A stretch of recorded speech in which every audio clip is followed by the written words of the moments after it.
පළවෙනි ප්‍රශ්නය තමයි රෝමියෝ ජුලියට් කතාව ලිව්වේ කවුද? A.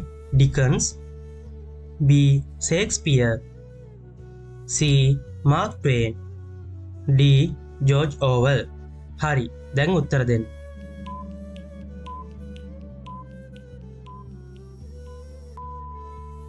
පිළිතුර තමයි B. Shakespeare.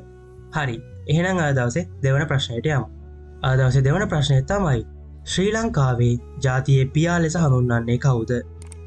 A. D.S. Senanayake මහතා, B. S.W.R.D. බණ්ඩාරනායක මහතා, C.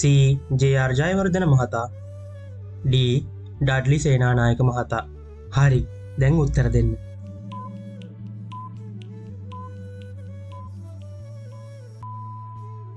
පිළිතුර තමයි A. D.S. සේනානායක මහතා. හරි, එහෙනම් අද දවසේ තුන්වන ප්‍රශ්නයට යමු. අද දවසේ තුන්වන ප්‍රශ්නය තමයි ඇමරිකා එක්සත් ජනපදයේ ජාතික ක්‍රීඩාව කුමක්ද? A. පැසිපන්දු, B. Baseball, C. Rugby, D. Tennis. හරි, දැන් උත්තර දෙන්න.